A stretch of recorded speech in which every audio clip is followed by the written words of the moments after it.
So what is Nordic Impact Business Summit actually all about?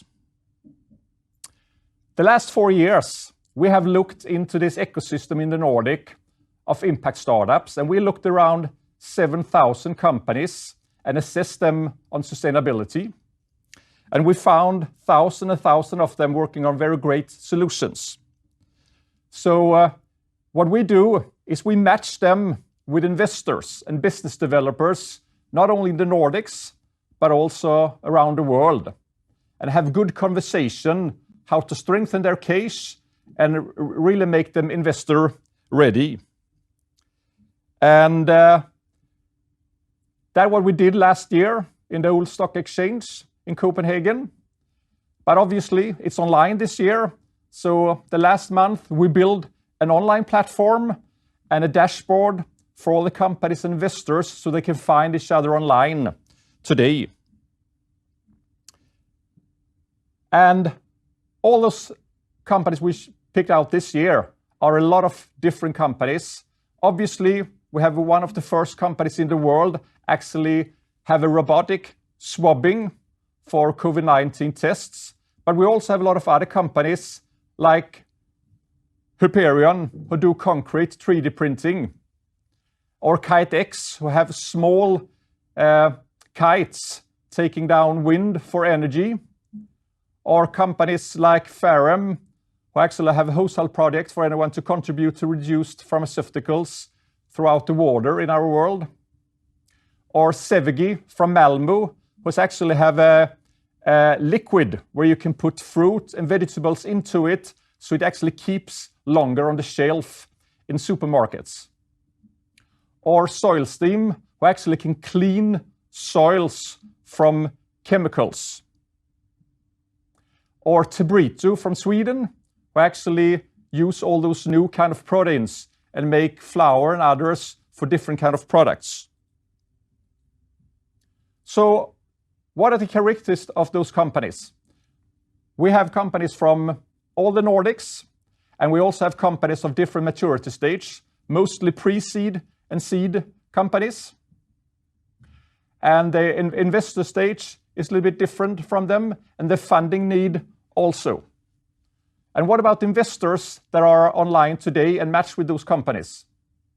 We have investors mostly from Denmark, it's a little bit biased from our project, but as you can see, we also have a lot of companies throughout the Nordics and also from different parts of Europe, like Netherlands, Germany, UK, Hungary, Portugal, Italy, and also from abroad, from US and other parts of the world.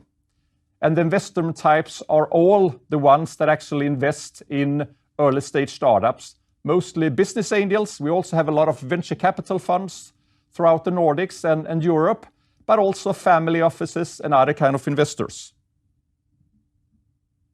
And the experience is a little bit different, but many of them actually have a good experience, not only in early stage investments, but also in assessing impact companies. And most of them prefer, obviously, to engage with companies in an early stage. But before we start today, the program and the matchmaking, I'd like to have a call to Isabella Palmgren from Gothenburg, and she actually have a company called Mimbly. So welcome to us, Isabella. How is Gothenburg this morning?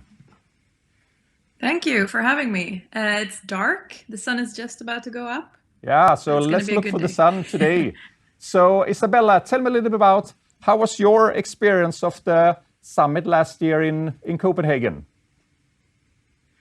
I think it was a great event. We met lots of investors. We did the round table that you talked about, which I think is very different compared to other events that you go to. So you actually sit down with specific problems and try to solve them, which was good, really good for us.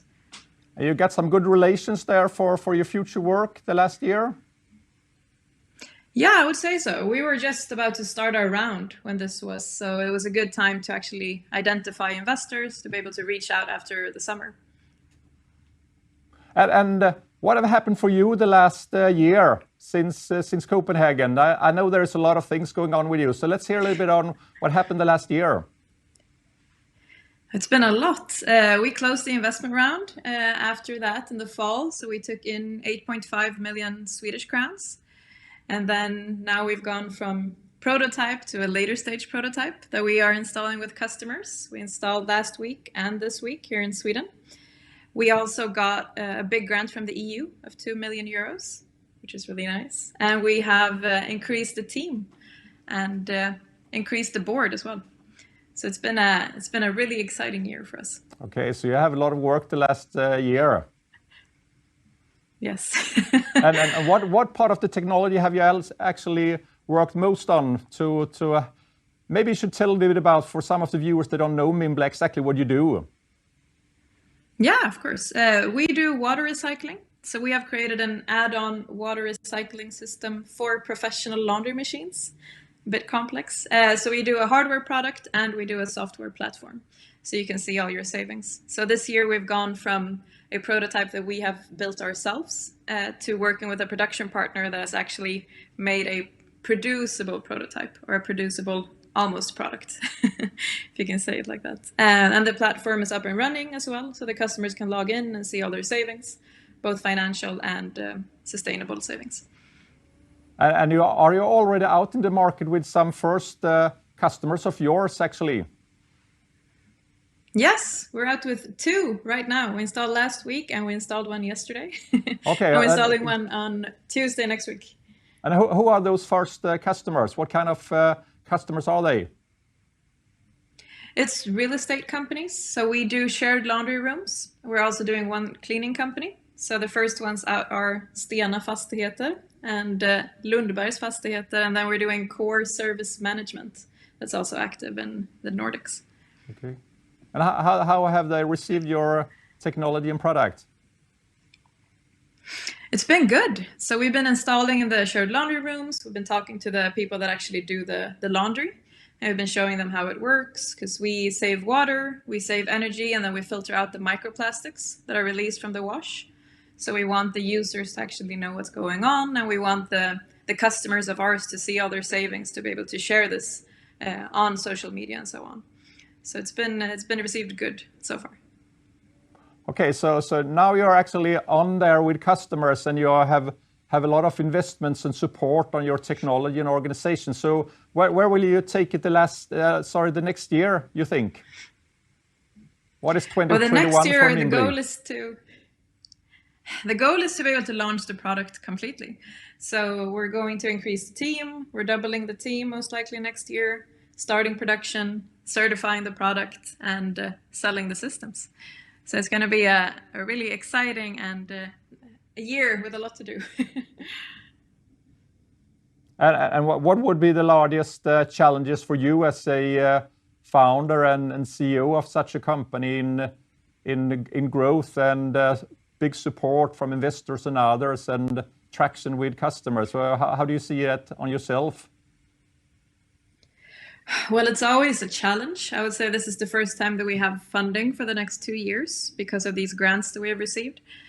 So it's more going to be related to the customers and COVID, and can we go out and meet the customers? Can we go and do the installation safely and so on?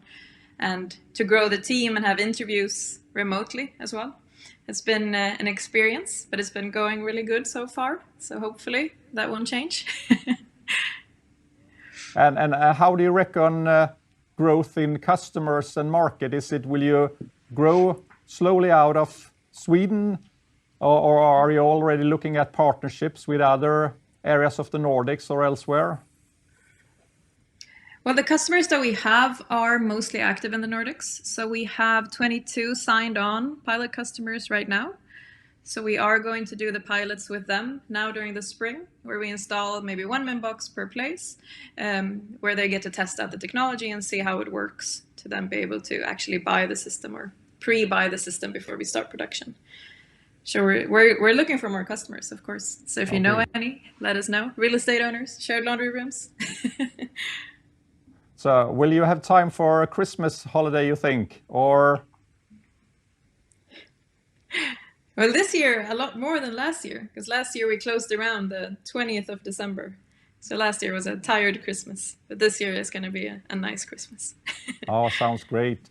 Well, thanks a lot for calling in here and sharing some of your experiences from last year and what happened to you. So good luck with all your endeavors there, and see you again soon. Yeah, thank you. Thank you for having me.